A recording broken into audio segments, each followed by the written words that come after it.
You're listening to Dads, Diapers, and Drinks. 3 dads trying to lead their families well in a crazy world. So grab a drink, sit back, relax, and enjoy the show.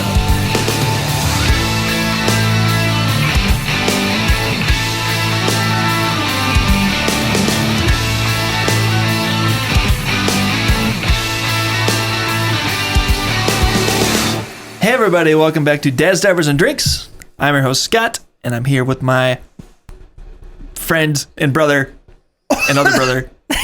Friend and brother. Nathan and Jeff. Friend. It's us. What's up? And tonight, we have a very special guest, our own father, Steve. Steve. Hello. Heyo. Hello, Steve. Old Father Steve. Come in, Steve. Welcome. Here I am. Glad you could finally join us. We've said a lot of things, and I don't know if you've heard them or not, but you can now defend yourself. It's been quite a it's interesting. I have people that come up to me and say, I listen to the podcast and your kids talk about you a lot. What do you think? And I say, well, I don't ever listen to the podcast, so I don't really know. What are they saying? Yeah. No, it's all good. It's all good. It's like, sure. So anyway. Yeah. Well, rather than have to listen to all that backlog, I'll just get on here and then I can, You can set the record straight here. Right. I'll just.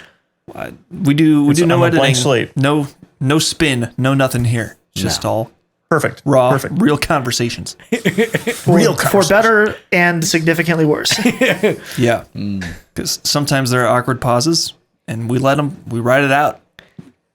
We recently, it's That's been rampant, and like our last episode was violent. We had the longest awkward pause ever on the podcast. We've done like 44 episodes. This will be their 44th, right? This is 45. Okay, we've done 44 episodes, and we've had no issues with any of them. And I think it was episode 42. 43 was just the two of us. 44 was with Dan. yes, And then there's the one right before that. So it 42, was violently long. I wanted to curl inside of myself. Well, I think in terms of the theme of the podcast, as a dad, I at this point in my life, I'm pretty sure I know more about being a dad now than I ever have. And in terms of diapers, I pretty much have punched out of that job. And then drinks, I'm also right now You're punched way in. Exactly. I'm at peak. I'm at peak drink and peak dad. Yeah, you're in mid-season form right now. Exactly. So, oh man, Yeah. it's a good time to have me on the show. Mm-hmm. Yeah. Get to ride off into the sunset on dadding. And That's right. That's right. In the sunset is exactly right. Yeah, this sun did set pretty hard on me. So what are you guys drinking over there? And you're also enjoying some other things yes, that we cannot enjoy. Yeah, inspired by the Daily Wire guys, I've decided that I will never be on a podcast. I will never broadcast a podcast without a cigar. Nice. So, very nice. do I have to say copyright to anybody if I say Daily Wire? Do I have to? I don't think Don't so. think so. Nah. I don't think they care. It's a positive review. Yeah. I'm pretty sure they don't know about us. We just did it's a free ad for them. I don't know why they'd care. Yeah, that's right. That's right. I actually got a like from the Rest is History podcast today on Twitter. Nice. I made a comment about an episode, which I sent to you guys to listen to, which I actually didn't send it to Nate, but I should totally send it to you, Nate. Mm-hmm. And I made a comment on Twitter about how this was a fantastic historical look at the Easter story. And they gave me a thumbs up for it. That was cool. Nice. That's a big podcast. Yeah, that was cool. Yeah, cool. Is that To answer your question, is that an empty glass? No, I can see it. No. Never mind. it's on its way. Yeah, it's not quite empty. I'm working on that. Yeah. Give me 2 minutes. My father has brought over Yeah. a new bottle, which we have discovered, which I quite enjoy. It's the Glenlivet Founders Edition. Founders Edition. Founders Reserve. Ooh. It is. What does that even mean? It is peak. Yeah. I don't know. It's at the liquor store. It was a different bottle, so it was like, that's a new one. Mm-hmm. Oh, yeah, I've seen that one. The Glenlivet. All right. The 1824. Yeah, I recognize the bottle. This is a fun year. It's an excellent year. Excellent year. That's the didn't spill Grinch, it. by the way. Mm-hmm. I don't know if we've established that. I'll try to Right. I'll try to refrain from having everything I say be a movie quote. Yeah, I that really is try to say some half things of that our are somewhat original to vocabulary. me. But I can't make any guarantees. That's not even the right word. We speak in movie quotes most of the time. Anyway, We've lost our audio, Jeff. Nathan and I are drinking same thing as last week. The Wild Turkey. It is so that good. Dan Adams provided for us. He gifted the pod. Yes, no. So It is quite good. delightful. It's very And good. We're going for neat this time. We had it on the rocks last time, and I think I actually like it more. Ran out of ice cubes, so it is neat. It's because Fate I'm has sophisticated. decided. I'd like to try it, and it's really because I ran out of ice cubes, so I can't have it the other way. Well, I might actually drink it slowly tonight. So And I have an Oliva, Connecticut here. cool.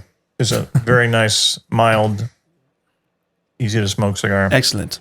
Very Something nice. I could smoke and it won't knock me out, you think? That's why I smoke no pipes now. guarantees. No guarantees with that. Yeah. Do you think it would This is the reason I smoke pipes, because I can control exactly how much tobacco goes in there, and then I don't get knocked out. Because if I have a cigar, I'm just lightheaded and feel horrid. I think I should have smoked a cigar or something on Saturday when we were golfing. It couldn't have hurt. It could not have hurt. My goodness. My dad and I played in a golf outing with a family friend and then another family member. It was kind of extended family-ish. And I couldn't hit the ball. Couldn't find the club face. I found the ground a lot. It was embarrassing.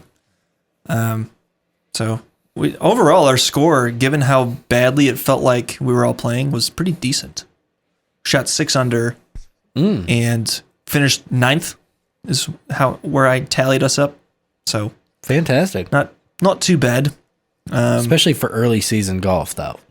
Yeah, my problem is I've already been playing. Like I played in Florida. It's early season for the rest of us, but Yes. not for Scott. and Well, the golf course was in definitely early season form. It was rough. Mm-hmm. The greens were bumpy and it was soggy, wet, and so the balls didn't bounce anywhere. They just plugged everywhere. So it was not easy to play, and it was cold. Cold and rainy. It's 40 degrees and raining when we started, so just not exactly conducive to good quality golf. Although we say that, and then one of our teammates on the very first hole, which was about 170-yard par 3, just about had a hole-in-one on his first swing of the day. Wow. Yeah. The range was closed because it was so wet. So we're all driving out to our starting hole. No one swung a golf club yet in the entire outing. And then our guy, Cade, steps up, first swing of the day, which it's a shotgun start. So everyone starts on a different hole and everyone starts at the same exact time. Starting on a par 3 is not what you want. That's pretty brutal. That's a bad draw right there. But Cade just steps up and knocks one to 2 inches from 170 yards to start us off. Choice. So that was pretty sweet. The rest of us completely chunked it. Yeah, it was. There was much joy that we had recruited Cade to play with us because we were suddenly feeling like that was the best choice we could. We were staring Bogey in the face if he did not stick that. So anyway, we had a lot of fun, but the quality of golf was poor, especially from my camp. I felt horrible. But anyway, it's over. Moving on. My Saturday morning, instead of golfing with those guys, was spent with my my in-law family. All came into town, and we got the news that one of Ellen's sisters just took a position here in the Cleveland area, so they're moving back up here. What? Which is really cool. Very so cool. Ellen's super psyched about that, and she's going to help them house hunt in the area because we know the area. They were like, we don't know what's a good neighborhoods and stuff and where we actually want to be. And Ellen was like, I would love to drive through all the nice places and pick out nice houses for you to live in. That'd be my favorite thing to do. So she's psyched about that little process. But we also had our first annual Hanford 1K, as we're dubbing it. Nice. We discovered that the neighborhood that my in-laws live in is exactly 1 kilometer around the block. Okay. So we decided that we need to do a 1K race because that's an essential thing for us to find out who's fastest. We did, so couples, our times were combined. Ellen was the fastest of the ladies, which she was very proud of, very happy about. I was the slowest of the men, which made me very unhappy. I lost to one brother by 4 seconds, and I lost the other one by a minute. Oh, Wow. man. So Did he just he's, sprint it? he's 6'5". Okay. So after me and my other brother Scott had run, we both thought we did like very similar times. We were like, oh, that was really close. And then Dave went and he started just bounding around the corner and we just started laughing hysterically because it looked like a gazelle had gotten loose on our little track. And he just disappeared around the corner of houses and came back so fast. We're like, oh my gosh, man, why did we race a giant? What were we thinking racing this guy? He was able to complete the distance in 40 steps. Yeah, So. it was so ridiculous. So we learned a lesson never to challenge Dave to a race. But wow. it was really fun.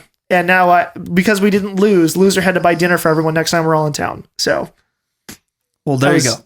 Who did lose? First annual event. It was a success. I nearly died running a 1K. So that was fun. Oh, so because Ellen won, you It lost, was a cumulative but Ellen couples won. time. Okay. Yeah, it was a cumulative time. So Gotcha. me being 4 seconds behind my one brother and Ellen beating both other girls by more than 4 seconds meant that we got second place. There you go. It was really her victory. I was just there to not lose it. Was So it that just good. for the guys? Was it just you against two others, or were there more? Like It was just the three of us. okay. So Me and my two brothers-in-law. Ellen's dad It's was not an open event. No. You have to be a Hanford to be in it. Yeah. Oh, I see. So it was very fun. It was very humbling to be last place out of my two brothers and realize I'm so incapable of running 1 kilometer that I was just on my butt again at the end of a 1K run, just thinking, oh my gosh, I got a lot of work to do. So I'm gonna smoke my pipe and drink my scotch and think about my life. That's what I'm gonna do. That's right. Oh, that's the other thing. My one brother smoked a cigar and then drank a beer and then beat me by a minute. Oh, So okay. he wasn't even trying. Well, there's a drug testing thing you should have done there. Yeah. Oh, disqualified? Yeah, you can't be all hopped up on nicotine and Yeah. Yeah. I'm gonna consult the judges and I'm gonna get this revoked. That's what I'm gonna do. Yeah. You have a case. Oh, my word. That's good stuff. Yeah. Anyway, let's jump into this. This is going Yeah. to be pretty much an interview of Dad here. We just have questions, and we can just kind of reminisce about life growing up, and I don't know. It'll be a fun time, I think. yeah, if I can remember anything, that'll be the hard part. You have had a lot of bourbon. Not just that. It's the mileage, man. Yeah. All right.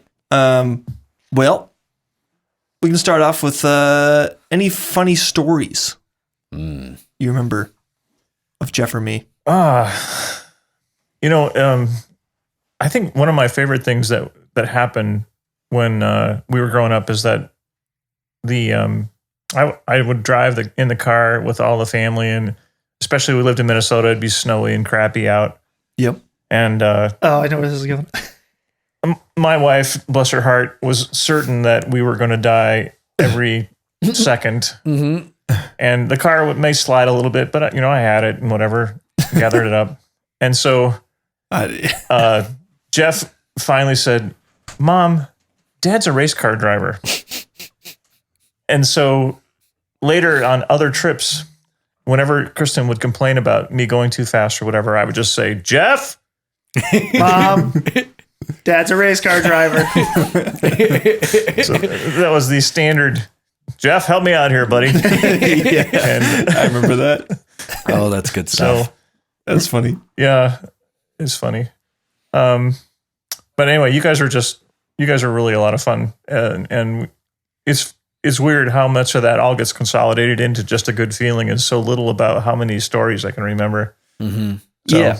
I apologize for that. It's okay. As well said. I've had similar experiences. Like, I know I had a great time. I literally can't remember anything that happened, though. Mm-hmm. Right, exactly. Or trying it to all gets mushed into a big warm happy feeling, but the details are, you have to look at pictures again or something to remember what was going on because you just can't Right. pick it all out. So Yeah. It's all good. I do remember, Jeff's already told the story about going the first time we went to Jaga Lake, which was also tremendously fun. Oh, and funny. We can retell it. With It's fine. Tell from your side there. Well, we again, being from Minneapolis, we had we had been to the Mall of America and done all of the rides in there, which has a log ride, which is it's not a bad log ride considering it's inside of a building, and it has a roller coaster, which is not a bad roller coaster considering it's inside of a building. You can see the asterisk there. Yeah, and Considering stuff this like that. and yeah. So we came to visit out here and had just moved here, and Jaga Lake was still open at the time, and we got out there because it was a place that I'd gone since my grandparents had lived here. I'd gone to Jaga Lake my whole life, and it was great, nostalgic for me to go back there. And Jaga Lake has slightly bigger roller coasters than what are in the Mall of America. Yeah, slightly. And so we got on. I don't remember what the name of it was. The villain, the wood, kind of the wooden one.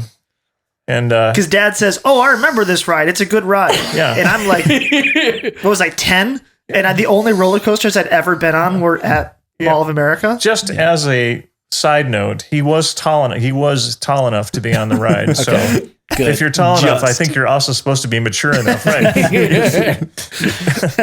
There's some assumptions there. They don't give you an emotional questionnaire to see if you're ready. They just check your height. So just have to meet the height requirement. That's right. That is really interesting. There's no age or anything, like suggested age, anything. No, it's just, hey, you're tall enough. You're not going to fall out. Right. Slap him in there. Right. You'll be fine. So we're clicking up the first hill, and I can tell Jeff's getting a little tense. And I said, Jeff, trust me, man, this is just like the Pepsi Ripsaw.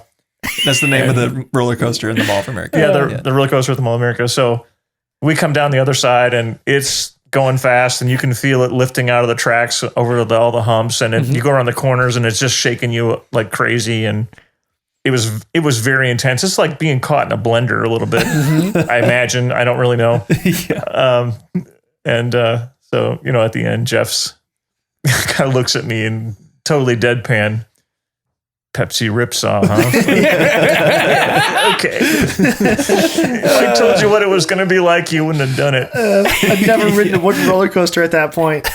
So I was like, I'm just used to this nice little metal coaster. That if you've never ridden an old wooden coaster, they just beat you up. They take you around a corner and you're banging your head against the wall. Yeah, and they feel very much like they're coming off the tracks all the time, which is part of the fun of them. And you only have a little lap bar on, no shoulder bars or anything like that. So it's pretty intense. It's quite the thrill. I appreciate, Jeff, that you already had that sense of humor before, like at age 10. Way early, where you're just like, Pepsi Ripsaw.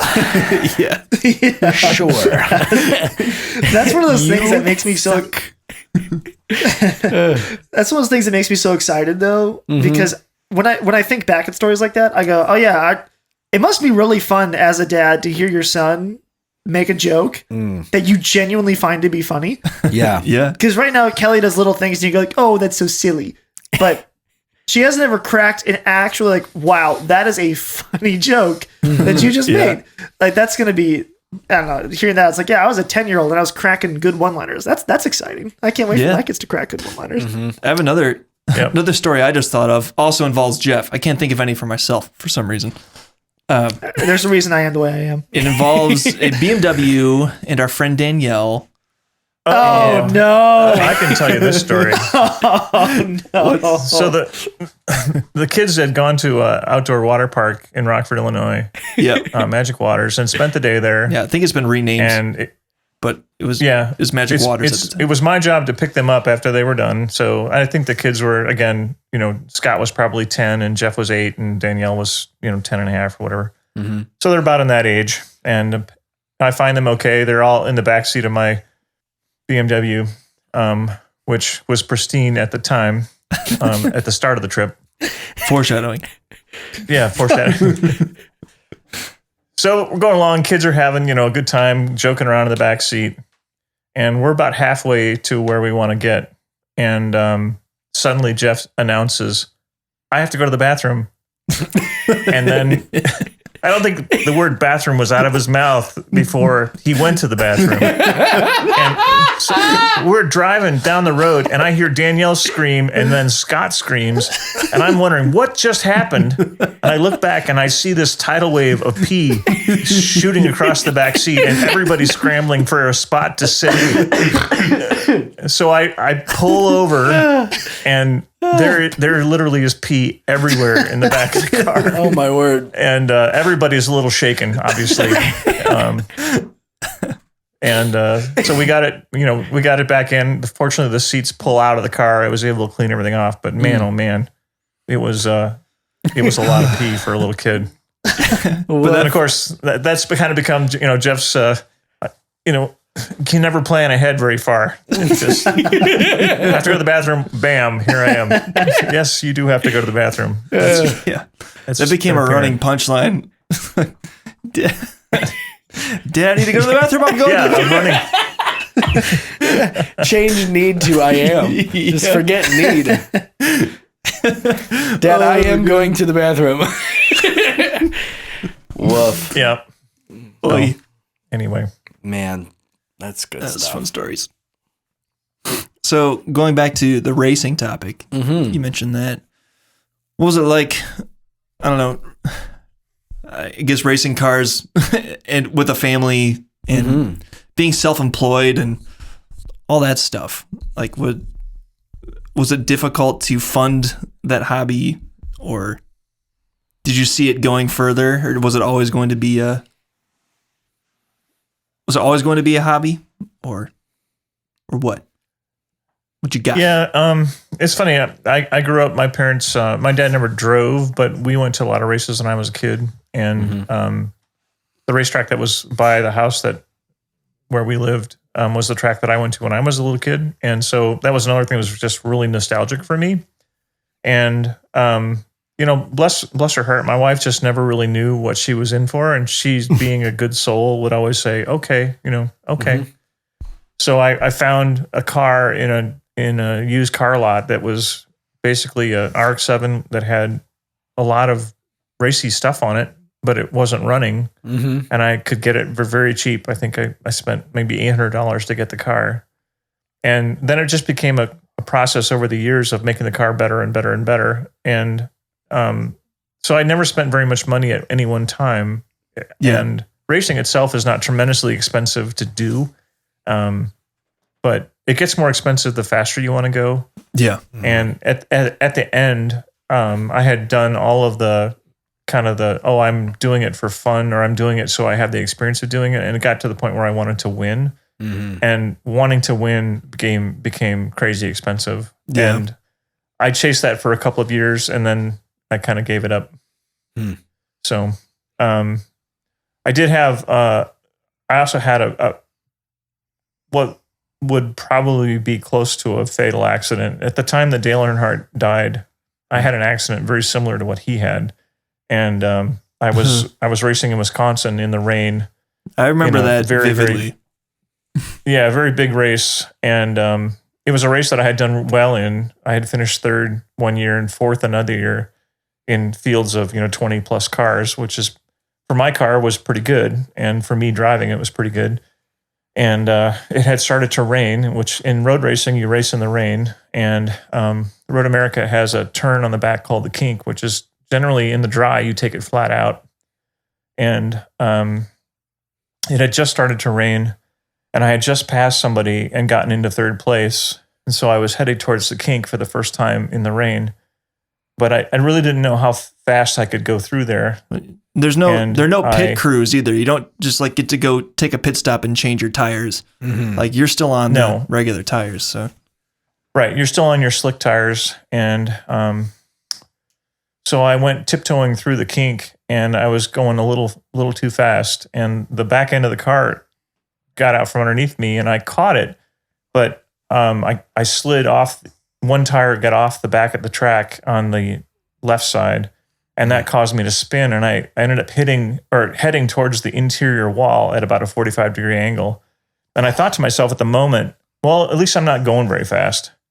And then I hit the wall, and not to be indelicate or anything, but I had a seat belt between my legs, and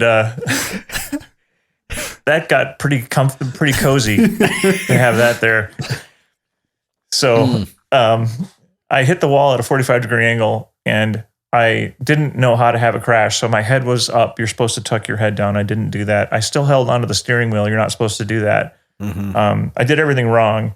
And then the back end came around and hit the wall, hit that wall. And then I slid across the track and I hit the other wall at a 45-degree angle and smashed the front left corner. And then I hit the wall hard enough that I smashed the rear corner. I hit the wall so hard the first time that the hood of the car ripped all of its hood pins out, and it flew about 60 feet in the air, end over end. So people saw the hood flying in the air and knew that there was something really wrong.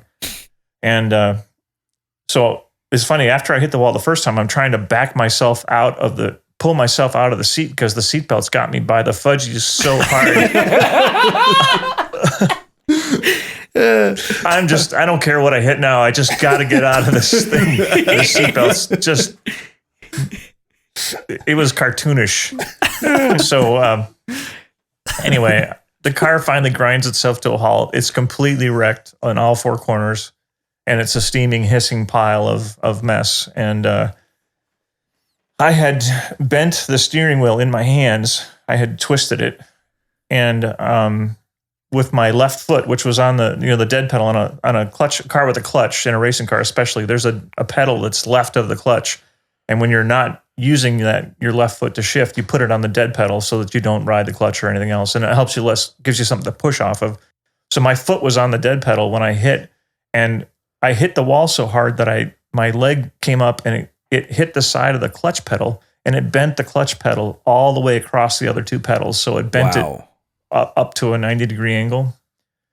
And of course, the other thing that I had done wrong is I hadn't tucked my chin down. And this is what killed Dale Earnhardt, is that when you take a snap to your head and you have a helmet on, you have a lot of extra weight up there. Mm-hmm. And you can end up with a basal skull fracture where the extra weight causes you to break a vertebrae at the base of your neck. Oh man. And I felt fine after the accident, but a couple of days later, and my neck was really sore, and I had terrible headaches. And for the next couple of years, I couldn't go on a roller coaster that took me upside down. I remember that. It was just, I would immediately get a pounding headache and a problem with my neck. So I actually didn't know that. Having all that happen, I raced after that, actually. I built another car. I had two RX-7s, and I was able to piece the other one together and race it. And I raced in the national championship races at Mid-Ohio, and I kind of did all the things that I thought I could do. And, the kids weren't really as interested in it as they were when they were younger, and I kind of got interested in other things, and the kids were getting more involved in sports, so I was like, it's time to get out of that. So, well, I think didn't the 2008 financial crisis kind of influence decisions as well? Well, not for racing. Racing was already over for us before then. Oh, okay. But for us, this is great that you're here, because I was talking about this a couple of weeks ago, and now you can tell the real story from your side. Well, the hardest part was what that did for work. I was self-employed from 2000. It's kind of a neat story, a God story, where I had worked with a young man when we were just getting out of college, our first jobs together. We worked as interns at a place, and we did a software application, which was really cutting edge for this company. And we worked together, and our parents were friends, so we kind of had an association. And he went off to the University of Wisconsin and became a PhD chemist. He's just brilliant. And I am not brilliant, so I just went off and, did what I did. And I got a call out of the blue. He had taken a job at Honeywell in Minneapolis and was working at their R&D facility. And he said, hey, could you come up here and work at Honeywell? Would you be interested in that? You'd be working with me. And I said, that'd be great. So that's how I ended up at Honeywell. And Honeywell is a huge company. I didn't fit well in that culture. And so after about a year or so, I decided I wanted to leave. And Kevin, the guy that introduced me to Minneapolis in the first place, had a friend named Alex was an entrepreneur, software entrepreneur, and he had his own business. And he was always, every year, he would make a pitch to Kevin to say, hey, why don't you come join my company? Why don't you come join my company? But Kevin was so successful at Honeywell, there was no way he was going to leave. Mm-hmm. And so Kevin gave me Alex's name, and I met him, and we hit it off pretty well. And we formed a company in 2000, and I ended up working for that company till 2012. So it was just worked the two at home of you, right? all the years. Yeah. Well, Kevin actually joined, oddly enough, that company about a year after we formed it up. But he didn't stay very long. He worked for it for a couple of years and then he went off to do something else. So being at home was great. The greatest thing about it was that it gave me the flexibility to coach. I was the kids' basketball coaches almost every year. Yeah. And baseball coaches every year. And occasionally, did I coach soccer back then? I think you coached one of my soccer years. When I was a kid. I think I It was did. whatever sport you couldn't resist watching someone else coach, I think. Yeah, that got me in some trouble, especially in baseball when Or you couldn't stand watching someone else coach. Yeah. I couldn't stand watching someone else, all these kids standing around, With their playing with the hands in their flowers. pants. Because, hands in their pants, nothing to do because you're waiting for the one kid who can't hit to hit. It's like, come on. That's not going to work. That kid's never going to hit the ball. Oh, that's actually a funny story too. Scott was on this team of the worst coach pitch team I had ever seen. The worst collection of kids. And the coaches' kids were the two worst players I had ever seen. Oh, goodness. And it was so funny because when the coach would give out the lineup, or every inning, they'd say basically where every kid had to play. And then they'd say which kids had to be on the bench. And the coach calls his son's name and says, "You're on the bench." And the kid says, "Yes, I love the bench." And the bench loves you too. And we all love you for loving the bench. That's right. So it was funny because these coaches were striking their own kids out left and right. And I finally said after like the first 4 or 5 games, I said, can I pitch? And they said, "Well, you can try." And I became adept at seeing where the kid was going to swing and then hitting the bat with the ball. You'd be like, okay, put the bat there. I was Hold the bat over the plate. Swing the same way you did last time, kid. Very accurate. Don't make any changes because I'm going to put the ball. I'm going to put the ball right on your bat if you don't screw this up. When I yell swing, you swing.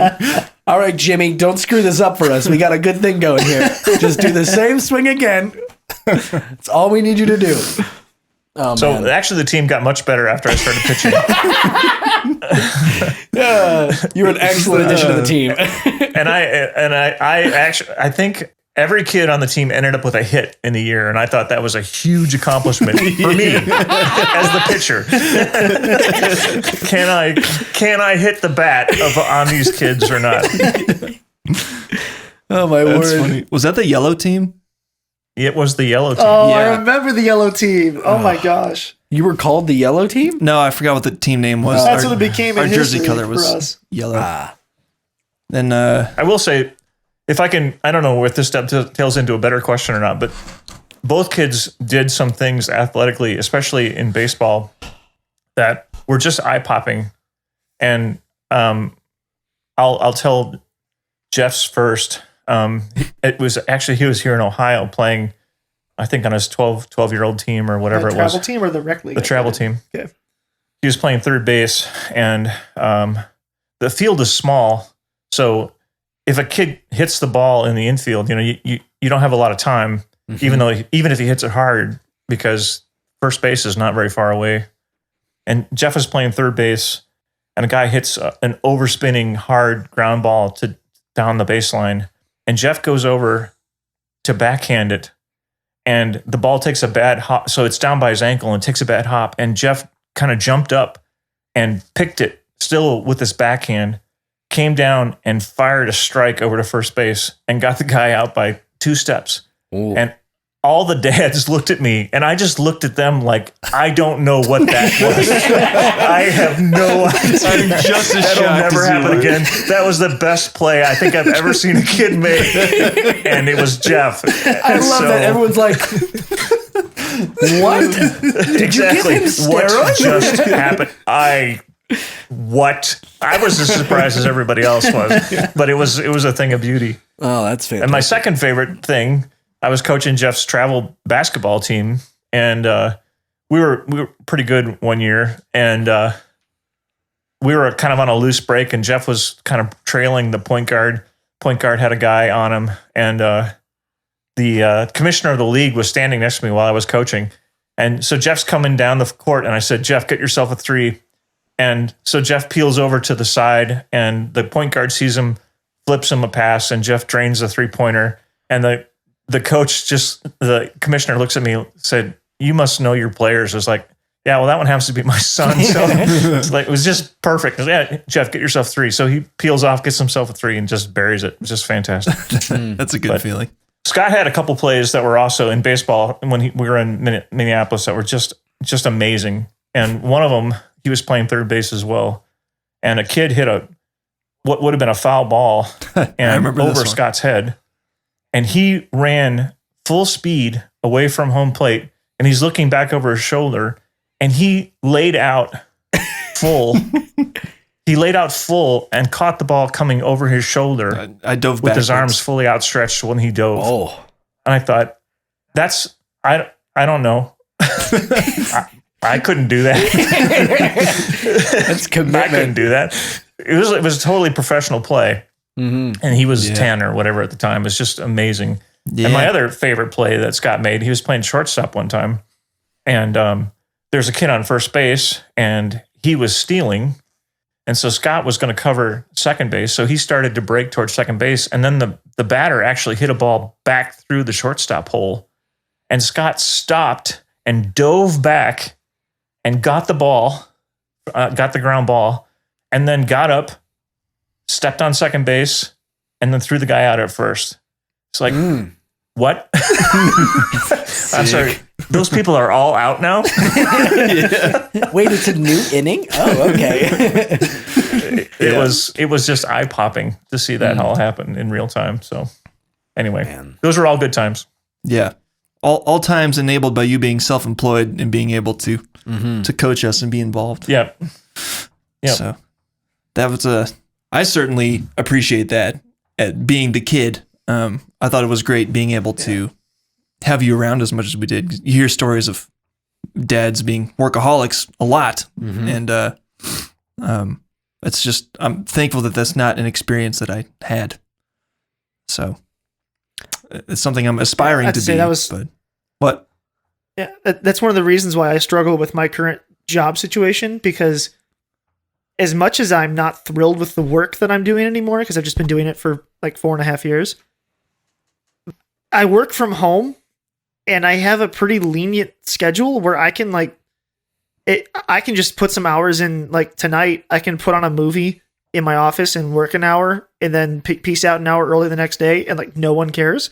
That's really nice, especially when my kids get older. That means I can work my schedule around things. Like, oh, that's real convenient. And I know I loved that when my dad was at home when I was growing up. So that's a hard thing for me to kind of pass up on, because I have such fond memories of coming from school and dad being in his office. And, it's a slightly different animal though, in our case, because we didn't have a company really. Right. It was just you guys. We had to find our own customers. We had to find our own projects. We really had to rely on what God was going to bring to us. And it was so hard to know what that would be at any given time, and it seemed at times when we were reaching the end of the line that suddenly something would drop in our lap and we'd say, okay, cool. That's going to set us for another year. And so there would be some years where we would do great and some years that we would do not great.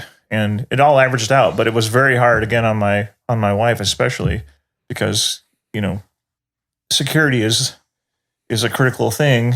And I was having the time of my life. I enjoyed what I was doing, and I enjoyed the way that I had flexibility and I could pick up my laptop and go anywhere in the country and work. Because sometimes Alex and I would go up in the mountains in Colorado and rent a place for a week, and we would just sit up there and write code and go to the Breckenridge Brewery and drink beer at night, and then come back to the condo and, write some more code, and then we'd maybe ride our bikes or whatever. And we had all the flexibility in the world, and it was great for us. And as I get a little older, I realized that, my wife endured quite a bit there without a lot of assurance that everything was going to work out.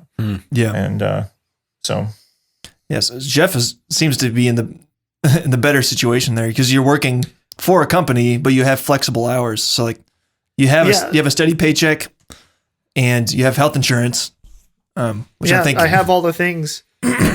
And I have coworkers in 4 different time zones, which is why the hours are flexible. Like I have coworkers on the West Coast and I have coworkers in Europe. So it's like, yeah, I can hop on at 9:00 tonight and message one of he works in Turkey. He lives in Turkey. I can message him and say, hey man, what are you working on right now? And like, I got stuff to do whenever I want to work. There's stuff I could be doing. So, and I also have my own independent work that I can be doing at any time, which is like, I don't know. I'm always able to do that, and no one is checking hours because we're all over the place. We don't have any time clocking. We don't have any like tracking work on projects. We don't do any of that stuff in my company.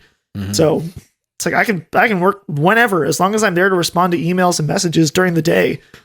Then as long as as long as my deadlines are met, no one cares. Yeah. I'd say one thing though, that the world has changed a little bit. You can't do what I did now.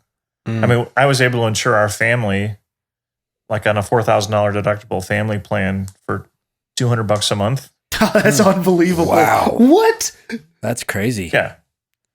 And it had maybe $1,000 deductible a year, and you're paying almost nothing in premiums. And kids, of course, at a certain age, if they're healthy, they never go to the doctor. We never go to the doctor. We were in our 30s, and we're not going to get sick. And if you get in an accident or whatever, you're only going to be out of pocket $1,000. And that's unbelievable compared to what we had. Exactly. Now you look at the way it is, and the world's just completely moved on from that model. You just can't do it. So it would be much harder to do all that now than it was then. Wow. Yeah. Little shift here, but I mean, kind of similar. But I actually have a question for you, Steve, which is interesting because this is probably something that maybe you guys haven't heard before. Maybe you have. What do you think is the most valuable skill or lesson that you had in learning to be a father or in fatherhood as a whole, growing up with these two psychos? Lessons learned. What would you do differently? What did you do well? I think for me, the key thing was learning where the boundary was for what I'm responsible for and what I'm not responsible for, and giving my kids the ability to mess up and knowing that it is not necessarily a reflection on me. Yeah. To say, I don't want my kids to lie or steal, and they have been instructed not to do that. But if they were to do that, that would be a choice that they made, and I would feel bad about it, and I'd be somewhat ashamed of it. But I wouldn't blow it out of context to say, that's such a bad reflection on me. How could you shame me like that? It's more like, we're back to the drawing board on some of these moral lessons. You're going to have to pay the price for that.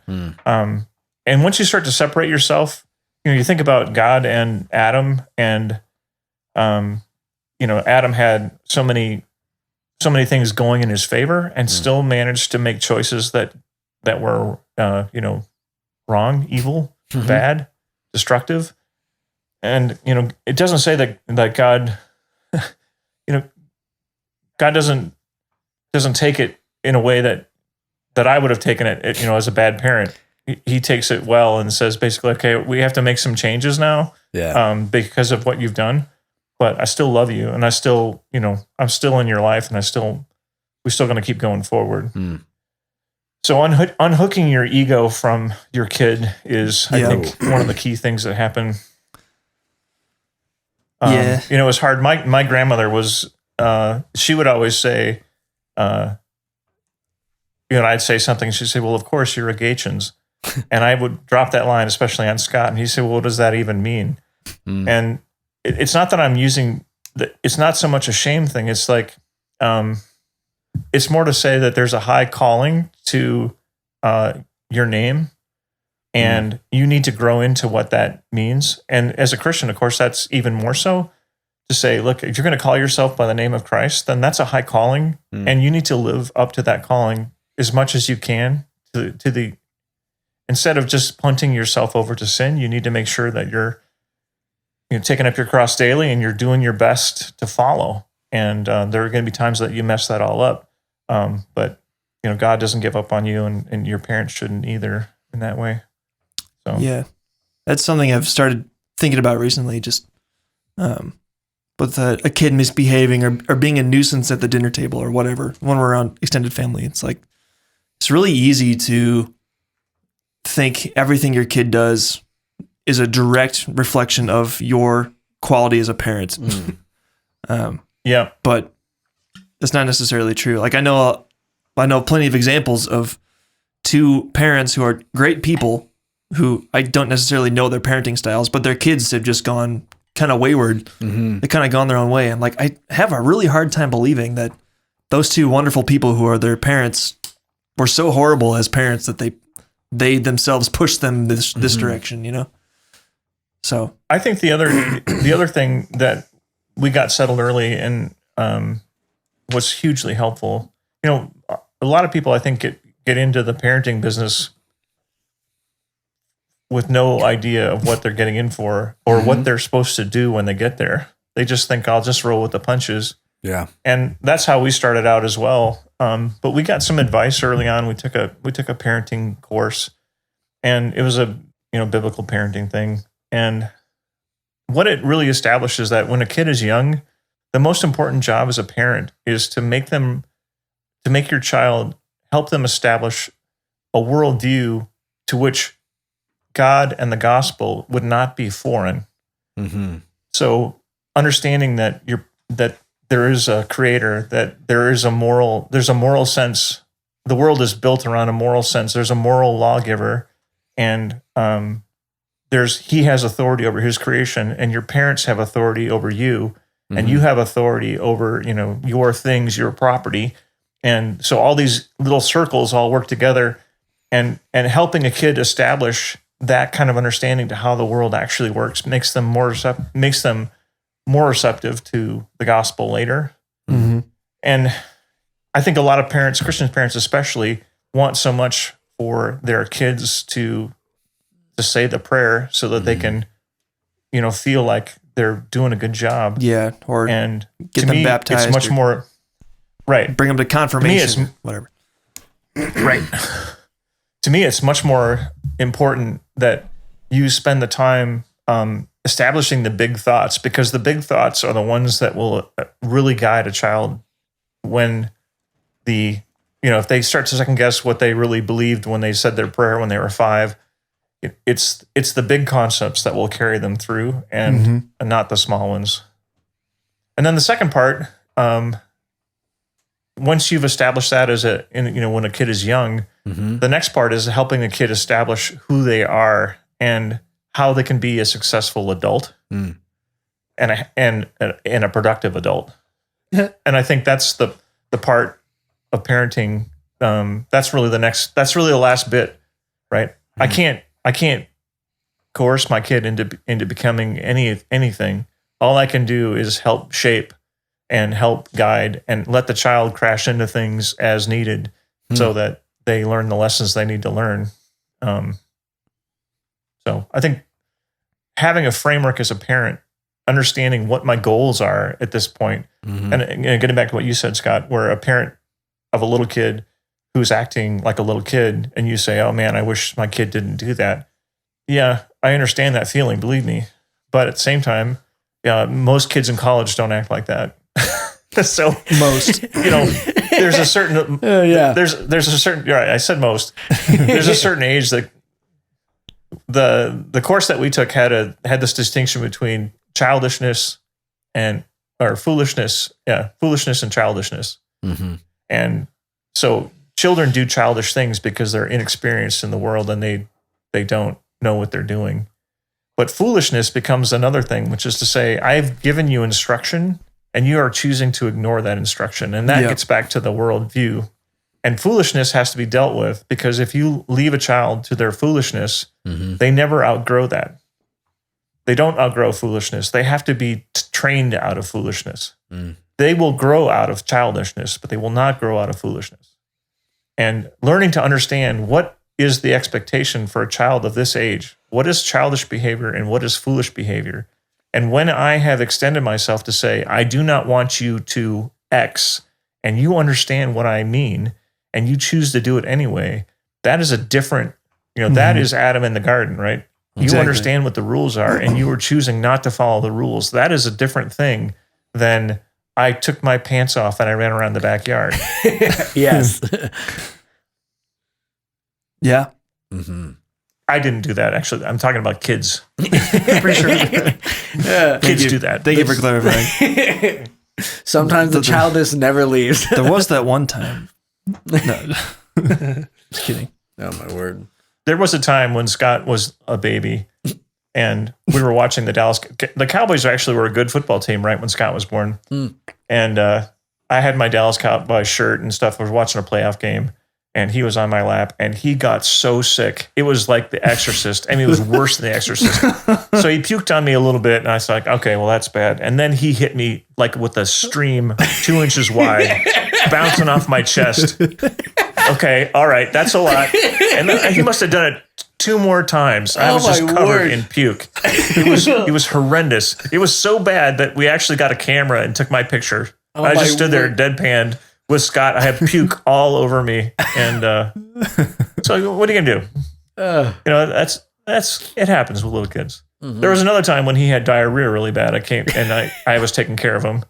And he had it, he was like the Play-Doh factory kid. He had it coming out of both pant legs, filling up his socks. He had it up his back. It was everywhere. There's diarrhea everywhere. And I looked at him and I kind of grabbed him by the arms. I took him out back and honest to God, I just hit him with the hose. We had a huge tree. This is when we were in Rockford. We had a huge tree out back and the hose right there. And I was like, dude, this is how this is going to go down. The water's probably going to be cold, but there's no way I'm peeling all this off with all of that mess in there. There's just, oh man, I hose you down, you're too young to tell your mother what happened anyway. Exactly. You couldn't tattle. Boy. Oh my word. Wow. Well, something that I think you've also been really good at, is kind of moving out of being a dad and becoming just our friend and like someone who we want to hang out with. Like I know of other friends' dads who just kind of became more like they never left the dad role, or they were always looking for teachable moments. There's always this level of respect, but there was never really much of a relationship there anymore. And something that I'm very thankful for is that like we hang out and we do things together and we have an actual relationship. So I guess how were you able, from your perspective, how were you able to pull that off? What's your technique? How'd you do it?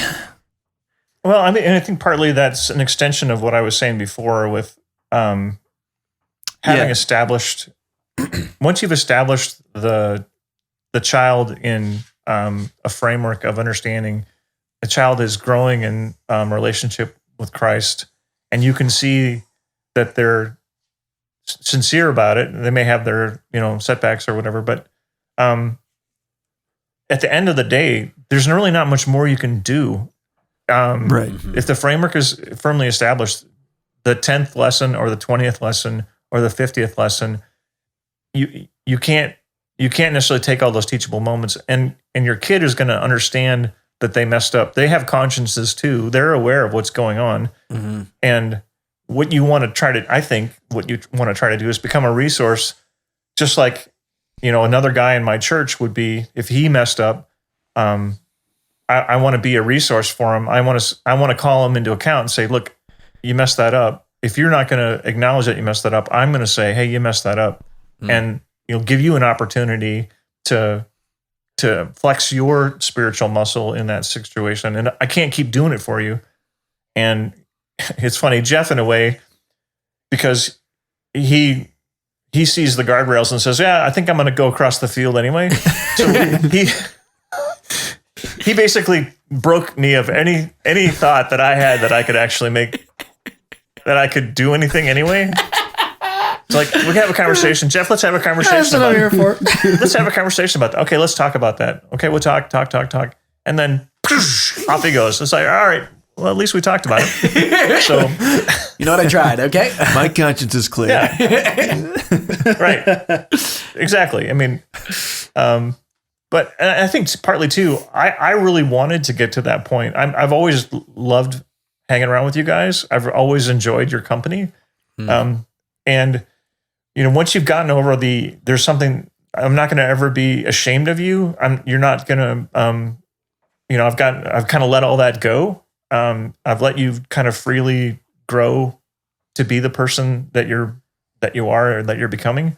Then I just want to enjoy the ride. And to me, being in your lives and being able to do things with you is all part of enjoying the ride. And I can't imagine my life not in your life.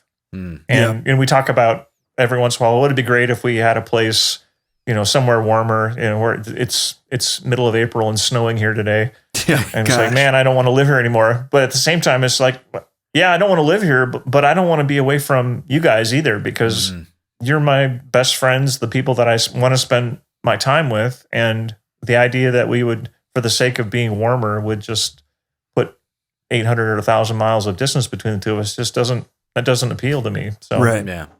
I feel like there can also be an interesting disconnect, because as parents, you're like so invested in your kids' lives, and it's very easy to get, I feel like, lost in that in a certain sense, and almost create the idealized dream of what you want your child's life to be. And I think there can be some parents that will swap that for what their child has actually become.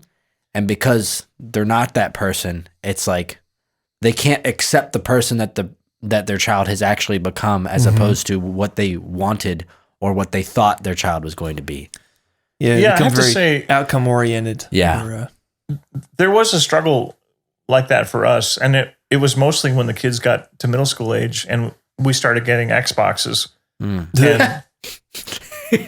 And the kids, so the kids did what the Xbox is designed to do, which is addict kids to high action, highly rendered, high quality poning of noobs. Yes.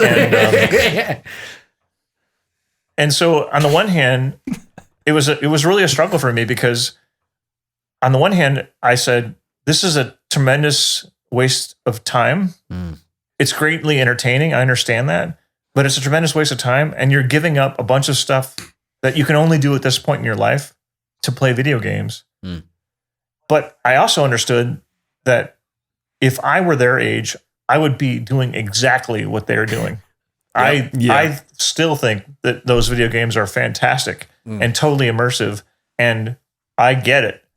But there's this tension between understanding what you're doing versus, acknowledging that it's really the best thing. And, I was trying to steer them, into still being involved in sports or being involved in golf or whatever. And there was just a lot of hours spent on the Xbox. That's for sure. Yeah. But we were so good at Halo 3, man. Oh my gosh. We're very good at Halo I have 3. no idea how good we were at Halo 3. And I have to say, even in that, it was entertaining. I like watching them play. I still like watching them play. He'd come down and hang out with us while we were gaming, and he'd watch. That was actually, again, oddly enough, and when I look back on that, I actually really think fondly of those nights when Scott and I would be playing Halo, and you would come down and watch us play. And it was almost like when we made good sports plays, where you knew, because he played video games, and he actually brought out his Intellivision once, because I was beating him in an Xbox in Halo, and he was like, let me you know what I actually have in a box somewhere in the attic? I have my Intellivision. Let me break that bad boy out. And then he went and roasted me for an hour in like 1980s video games. I was like, what the heck, man? Get wrecked. Like our first gaming experience, which I think we've talked about, was playing Doom 2 and Halo 1, sitting on his lap or watching him play them. Yeah. So it wasn't like this was some foreign thing. Like, it was, again, it's a bit of a generational gap. Or Age of Empires. Yeah, exactly. Yeah. Where it was a bit of a generational gap, where I think, especially when we were in high school, I've said this before, but we would go to basketball practice, and we'd leave basketball practice and say, yo, who's hopping on Call of Duty tonight? Right. And then like 6 people are like, yo, I'll be on. And then like you hop in, you start playing Call of Duty together, and you're all hanging out. Like, this is what is like, it's what we did in high school. Yeah. And it's really hard to just not do that, especially when you're as good at it as me and Scott were, because we did it a lot. It's like, yeah, Yeah. of course I want to do this. This is like what we do. It's was a just way- what our generation is like. It was a way to be a part of your community in middle school and Yeah. high school. Like everyone was playing video games. Not everyone, but a lot of people were. Yeah, I mean that's what made the arguments against it so hard. Is that Jeff would say, but we are being social. Look at I have all my friends here online, and we're talking to each other, and it's as if we're all in the same room playing a game together. If we were playing Monopoly, we were playing chess, or we were playing whatever, you wouldn't have a second thought about it. This is 14-year-old me making this argument. But Yeah, exactly. I was difficult. Jeff could have been an attorney or a salesperson. I don't know what, but when I would trot out my little arguments, he'd say, "Well, how is it different than this, Dad?" Like, dang it. I don't your know, room. Jeff. Well, see, the thing is though, is as much as I also believe that that's innate, I feel like there can be a shying away of challenging your kids. And I think that it's you even making those arguments, asking those questions to Jeff and him having to, extrapolate what the actual true meaning of those things actually is. I mean, can very much shape who he is today, even. And I think we, as fathers, we have that call in the Bible that says, fathers, do not exasperate your children, but that doesn't mean that we do not challenge them. And it's finding that line. Well, I think too, I've always tried to reach the kids through their rationality or their mind. Mm-hmm. And I try not to do it by manipulating their emotions. And so, because I again, emotions come and go, but what you think is, somewhat more permanent. There's and the way that you think becomes the way that, that becomes an important tool for the way that you're going to go about the rest of your life. Mm-hmm. So posing the hard question to a kid is I think really important. Getting a kid to be able to articulate why they're doing something and if you say, "Hey, what about this?" and the kid can say, "Well, this is why I think about that," then you're just way ahead of the game than just trying to set rules and draw boundaries. Although, a funny story, I had the Xbox actually had a lockout feature on it where you could put in a sequence of button presses you could put a time limit on it and say, okay, this is the unlock sequence. And the Xbox, for whatever reason, didn't have a retry timeout. Mm-hmm. They would let you just bang and bang and bang on the controller until you Infinitely. stumbled across the key sequence. And so the kids thwarted my every attempt to limit them. It's like, okay, how about 4 hours? Okay, 4 hours, Dad. That's all we want. 4 hours. Okay, I'll set it for 4 hours and I'll lock it. So, and then I come back, 5 hours later, they'd still be playing. And it's like, yeah, well, we were at a really important part of the game, and then we had to hack the password and keep playing. All right, this is going great. Our technique is we would burn out the clock, and then what we would do is we'd put on a movie, and we would switch the input to the movie, and then we would go 1, 2, 3, 4. Nope, 1, 2, 3, 4. 1, 2, 3, 4. And we just do it for the next 2 hours, and then we switch the input back and go, "Did we crack it? Oh, we got it!" And then we just change the rules to turn off the lock, and then not tell Dad for as long as we could until he found out. Yeah. I say, how many times did you change that password? 5, 6, a lot of times. I don't know. This is all the dark ages, man. This is all very, very painful memories of my kids going behind my back and undoing my one attempt to set some guardrails. Yeah. Yeah. I'm sorry about And that. Scott, being a dear, sweet soul, I think you actually confessed to doing it one time and said you actually felt bad about it. I think I 100% yelled at him a lot believe for that and said, "Never betray me again." That was How could you do this to us? that hurt Jeff's in my relationship, but it strengthened Dad in my relationship. So I don't know. There's another incident where Scott was on a trip from Fellowship Church. It was a youth trip, and the leader came back and said that there was an incident, and when we asked the group about it, Scott confessed to having done whatever the infraction was. Mm-hmm. And he said I was so impressed that Scott, almost without hesitation, just acknowledged that he had done that wrong. And Was this middle school? yeah, it was middle school. Yeah. And I thought, okay, how mad can I be? I'm not there to watch the kid. I'm not there to make sure that he does everything right. Mm-hmm. If the kid has the guardrails on the inside, that's my job. And Mm-hmm. the kid seems to have some guardrails on the inside. So that just made me feel like Cool, I'm done. I can focus on the other one. Yeah. Need to focus all resources on kid number 2. Reallocate the resources Yeah. of parenting. Absolutely, man. Good stuff. But kid number 2 thwarted me. So I succeeded the whole way through. Yeah. Broke him down.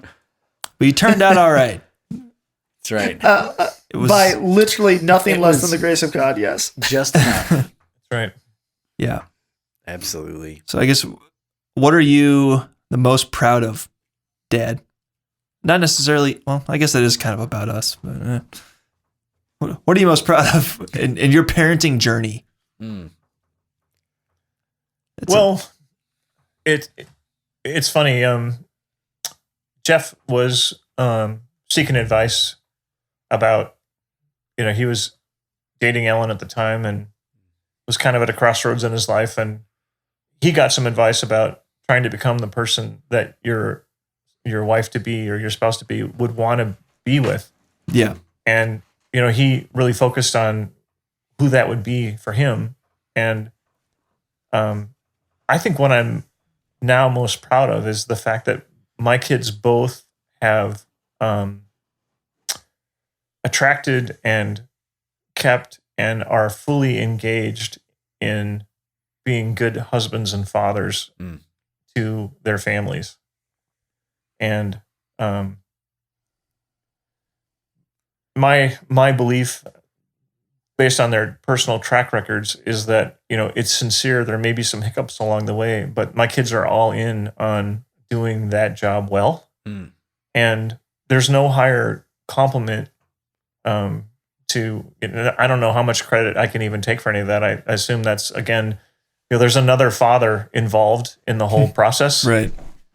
and again, getting back to why I feel like it's crazy to say, hey, you need to parent your kids to death. You guys have another parent, which is God, and you have a conscience, and God is working in you and through you and around you all the time. Yeah. And I need to let God have room to do what he's going to do, and I need to do what I need to do.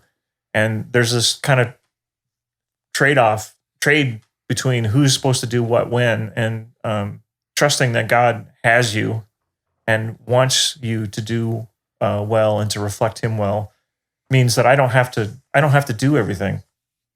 And so seeing you guys do that with your marriages is probably the thing I'm most proud. Is not probably the right word, but I feel like at least that's where I can say, look, I handed off what I could to the kids, and the kids picked it up, and they are running with it.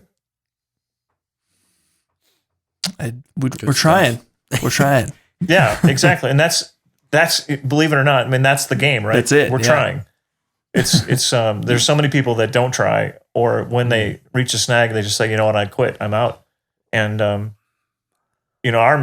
marriage has been at times really challenging, and there'd be a lot of people that when they went through what Kristen and I have been through would have said, you know what, this isn't worth it. It's just not worth it.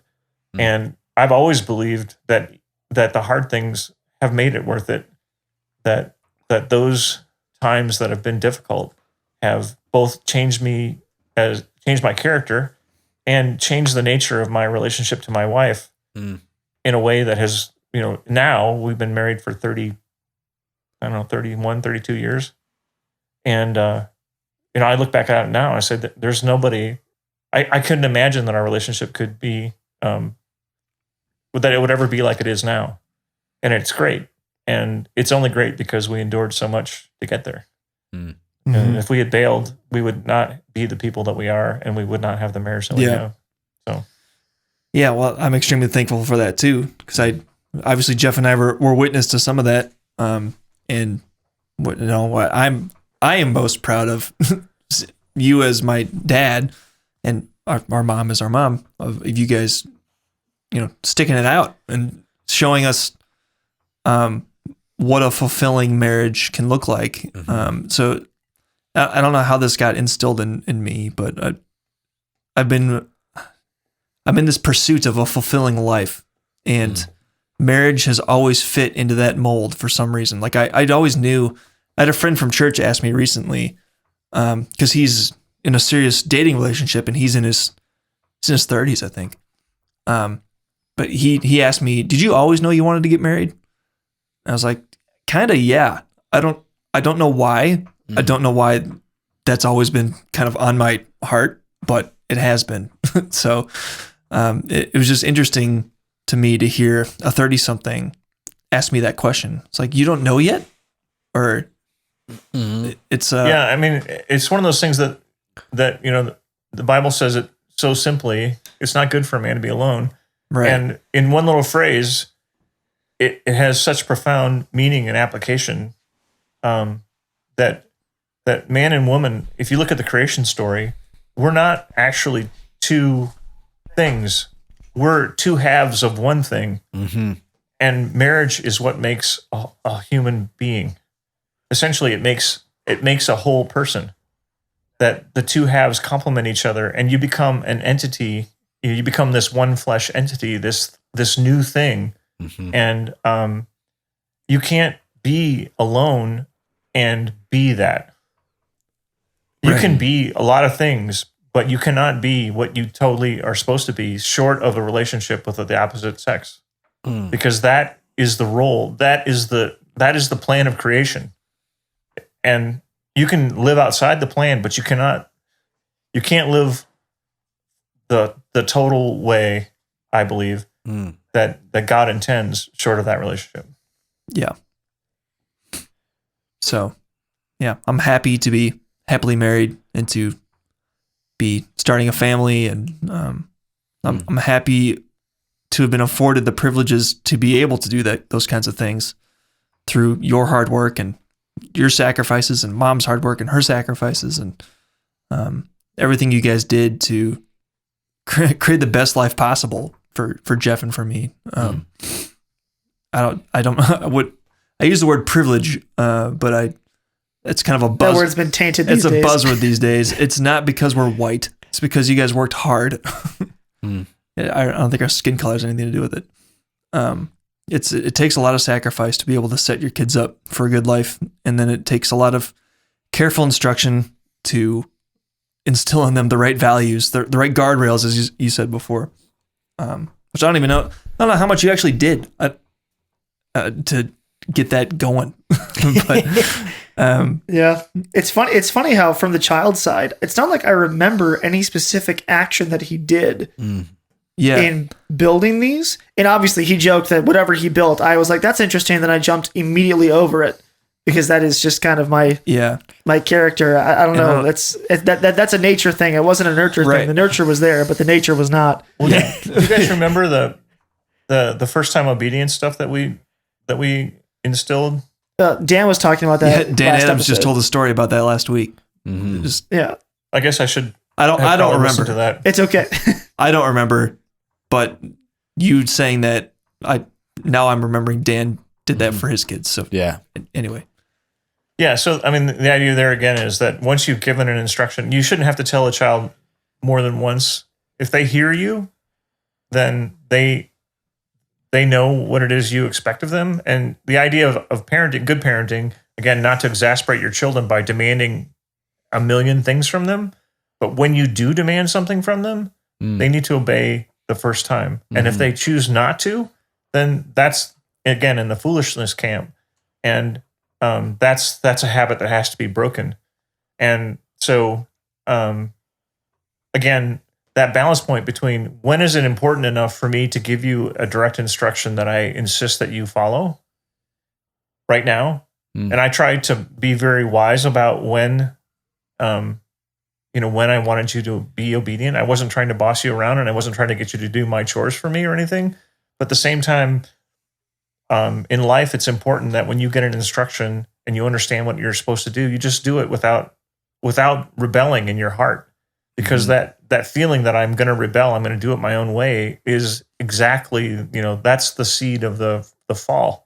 That's the seed of sin, the seed of pride, the seed of self-actualization, self-realization. I can do whatever I want to do. It's like, well, no, An authority is telling you what you need to do, Yeah. and you need to do it.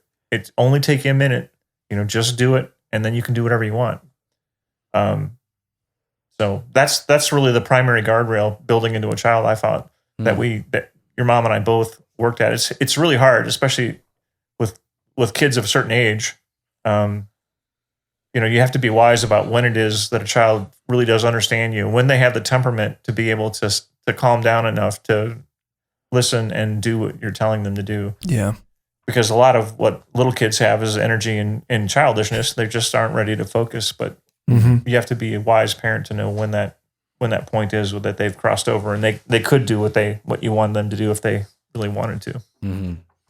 Yeah. Not to toot my own horn or Jeff's horn for that reason, or Nathan's horn, but I feel like we have this gift of wisdom. Like, I don't know. I feel like we make decently smart choices most of the time, or we're measured in our decision making. We're not impulsive.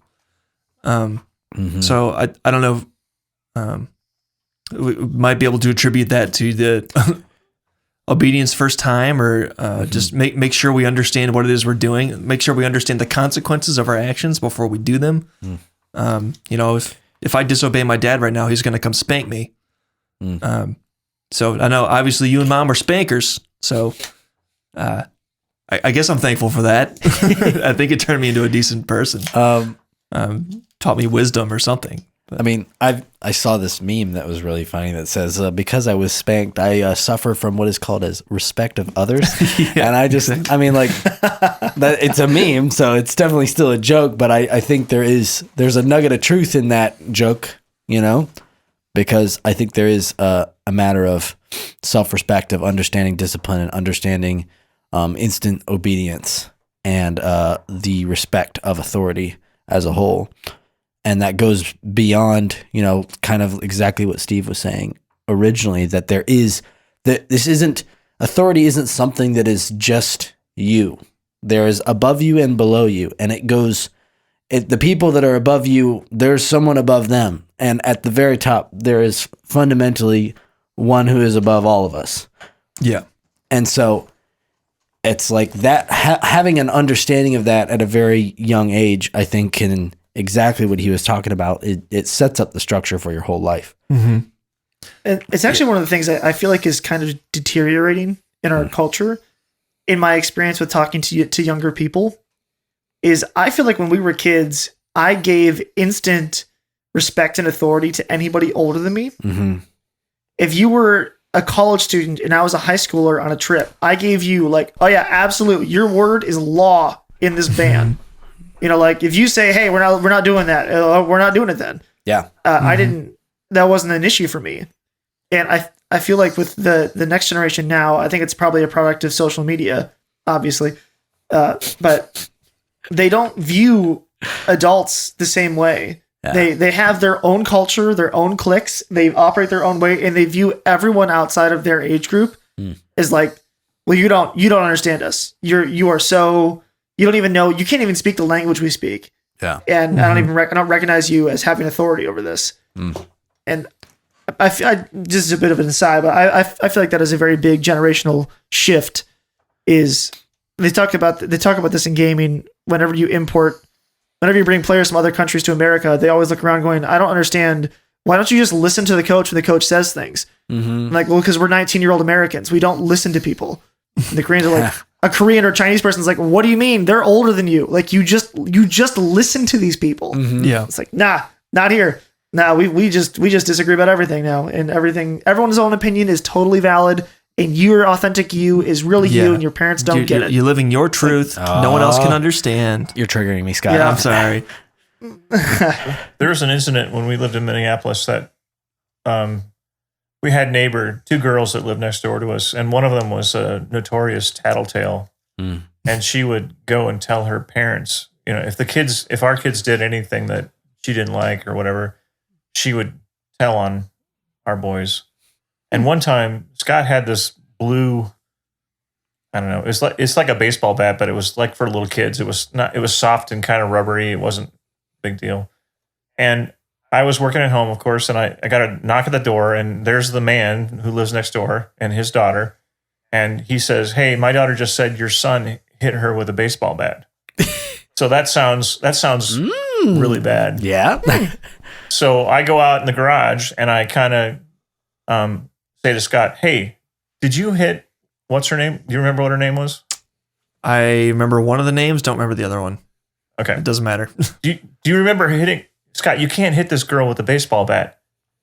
And Scott, because he is both obedient and smart, he took the bat and he whacked his hand with it and it bent.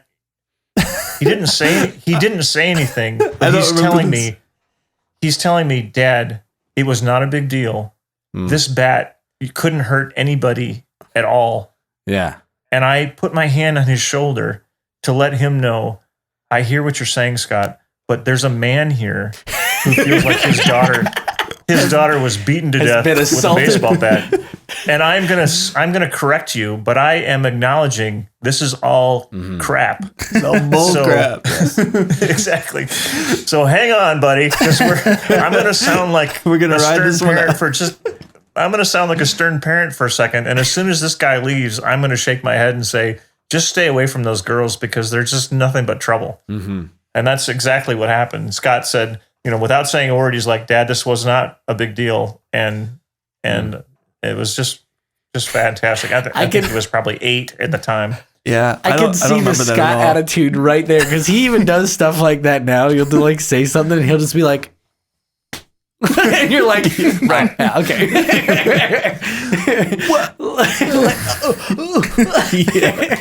Yeah, no, that's great.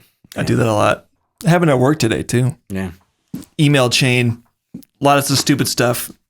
I was just like, I had to forward it to someone who wasn't part of it. I was like, "Are you seeing this? This is crazy." Man. Anyway. Well, this has been great, guys. And yeah. Steve, we are definitely having you on again. So yeah, cool. Wrap it. In the interest of keeping this podcast episode to a reasonable length, we should wrap this one up. But I have tons more I could ask and talk about and reminisce about, but we should just save that for another day. Absolutely. Well, this has been a lot of fun. I would love to do it again. Yeah. I'm glad you enjoyed it. I'm glad you enjoyed it. Sorry it took us this long to get you on. I don't know. We were pretty full. Well, it was intentional at first. It was. The first 30 episodes, we were like, okay, we'll keep the guests very light. We're just doing our own thing. And then... now, open season. Yeah. So any of you guys listening, any of you other dads out there who are interested in coming on, or if you know us personally, obviously we're probably not going to have a stranger on here.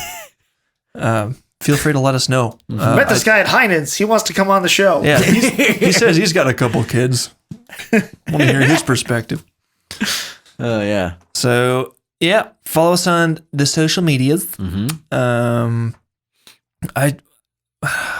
Should I even bother doing that plug? Do we have like an official email? Because honestly, that would be great. Our email address is dadsdiapersdrinks@gmail.com. Boom. Email us there if you have ideas, if you want something for us to talk about, or if you're interested in maybe coming on the show for a reason, let's hit us up. For sure. Yeah, but that's all we got for this week. So we'll talk at you next week. Bye. Cheers.